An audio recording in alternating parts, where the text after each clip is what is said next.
Welcome everyone, and thank you for joining me for another Diecast Emporium review. This is going to be, hopefully, a little bit quicker of a review because I have already reviewed this model in the past. However, this is the updated version of this model. The updated, of course, means that it has a slightly different shade of cat yellow and it has the Modern Hex decals on it. So this is the version of the model that you are most familiar with and the one that I have had in my collection for a couple years now of the CAT D8T track type tractor with the 8U blade. You will notice that this has the what is now older. Can't believe it. I remember when this first debuted in 2007. But anyway, I digress. I'm old. The older style and now defunct CAT Power Edge or Power Stripe decalings on it. You can see this model's review at the top right corner of your screen. If you have not, you can click on that lip right now. This video, however, will be taking a closer look at the updated version of this model, which I found at my local Ohio CAT Caterpillar dealership in the parts department just last week. Went there to pick up a couple things, saw this in the display case. They had a CAT 982M Diecast Masters model, already had that one in my collection, but did not have this version of the model, so obviously it was an easy buy. Anyway, you can see that they have not only updated the model, but they have updated the model's tin for the Highline series. You can see the model with the updated graphics on it. The item number is still the same. That hasn't changed, 85566. I've already read the model's description. I will not bore you and read that again. CAT logo, 1:50 scale. These are adult collector's items. These are not toys. Do not buy them for your children, please. Diecast Masters Replicas Highline series. The back of the box also features a new picture of the machine. So again, if you have this original model with the old Caterpillar Tradedress, all of the pictures, including the top picture on the tin, are all different. And while we're at it on the top tin, you will notice that the picture that they have chosen is slightly inaccurate in the fact that it has a different blade and it has a 3-shanked ripper, whereas the model only has a single shank ripper. Obviously, not going to bother most people or most collectors, but it is important to get the little details right. Wanted to throw that out there. Returning to the rear where we were, if you are interested in reading about the machine's real details, including its dimensions, its operational specifications, and the details about its motor, please feel free to pause my video right now. You can read all about it. But that is the tin. I am not going to go through with the full unboxing because you have already seen that before on the original model review that I've done for this.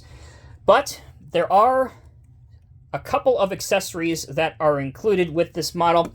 Mostly a tweezer, and then we have an operator figure, which is optional if you want to put him inside the cab.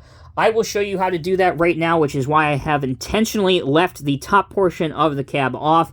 So for all 5 of you or less out there that like to have the operator figure inside your models and you don't know how to do it, it's really quite simple. You can use the provided tweezers that DM includes, or you can use your big fat fingers, stick him in the cab, make some final adjustments so that he looks the part. You can move his arms around. They are, in case you didn't know, they are a little bit flexible, so you can get those fingers around the joysticks. Once you do that, this is the top portion of the cab. You can see that this is a plastic component with grab railings along the top of it. There is a lip at the back. Don't let that deceive you.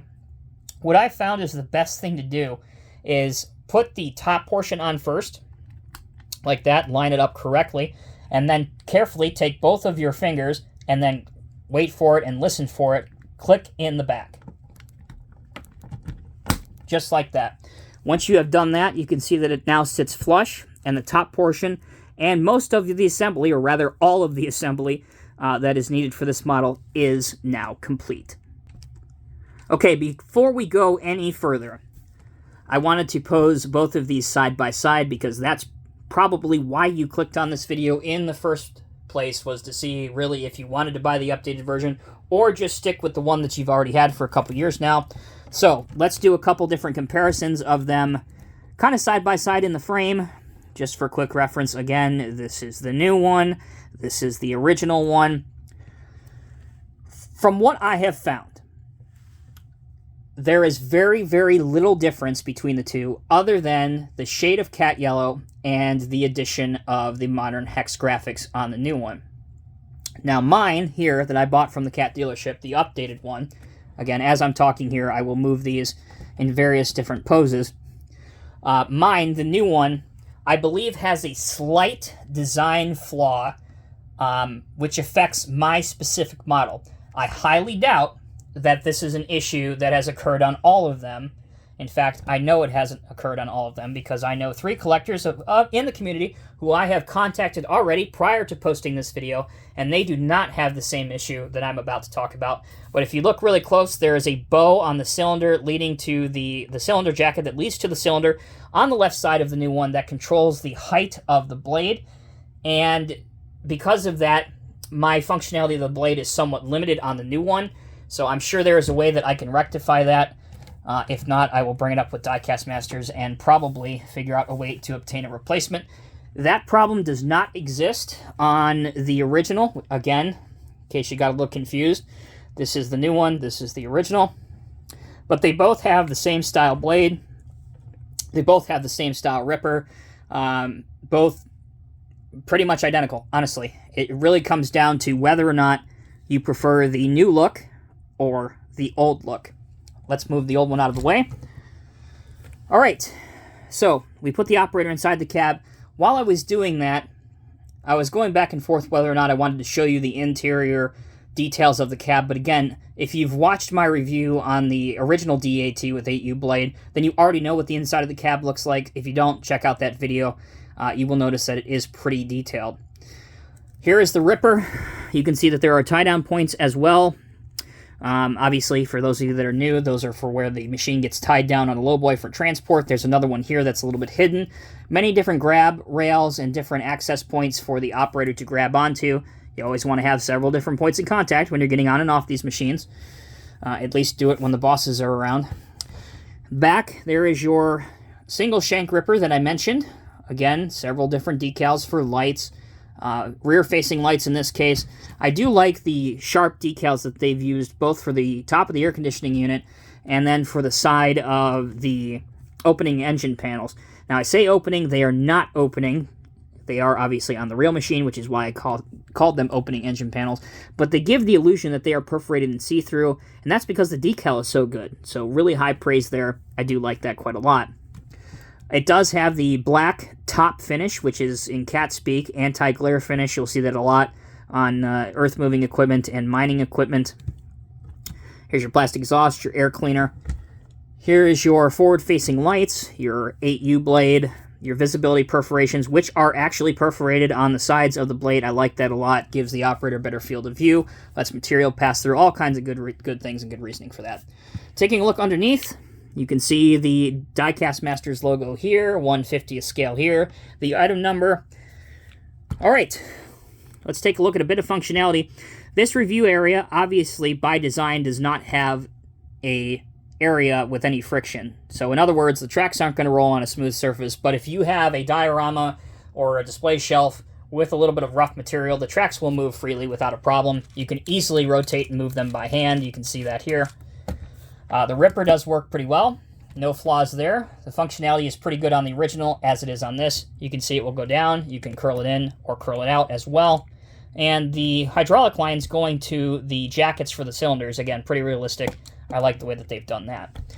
I already mentioned this before. I will show it to you. I am disappointed in the way that this cylinder functions because it really does stop or limit the functionality of the blade going down particularly. It will raise really well. I have no complaints there. It will tilt out or curl out, in other words, to an okay angle, perhaps not as to scale as it really would. Again, this would tilt a little bit more at an aggressive angle in the real world, but hey, something is better than nothing. And it actually tilts out more on the original. So there you go. That's back to grade or level. Here's where things get a bit annoying. If you want to drop it down, mine will not, without forcing anything, will not go any lower than this, which as you see, as soon as I tried to put it down below itself, as soon as I put it on the table, it immediately jumped back up a little bit. So I'm going to figure out if there's a solution to fixing the cylinder where it's bowed out a little bit and see if I can get that resolved. Again, I would be willing to bet that that is just an issue on my specific model. I doubt that is an issue affecting the entire production run, backed up by the fact that I have called or Instagrammed 3 of my other friends in the community that have this exact version of the model, the updated one, and they do not have that same problem. So, there you go. Maybe 3 people got lucky. Whatever the case is, I've done my research. I presented you guys with my findings. So that will conclude this video. I really hoped you like it. Let me know what you guys think down in the comments section below. Do you like the new updated one? And again, use just the look of them on your opinion. Don't take this into account. Or do you like the original? Which paint or trade dress do you still prefer?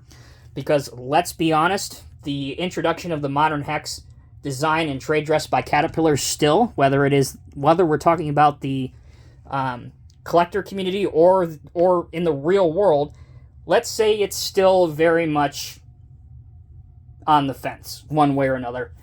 Said nicely. Again, thank you all so much for watching. Like, comment, share with your friends. Take a look at the screen right now. You'll see several other videos similar to this one that I have done. So hopefully if you enjoyed this one, you'll enjoy those. Take care, be well. I'll see you in the next review.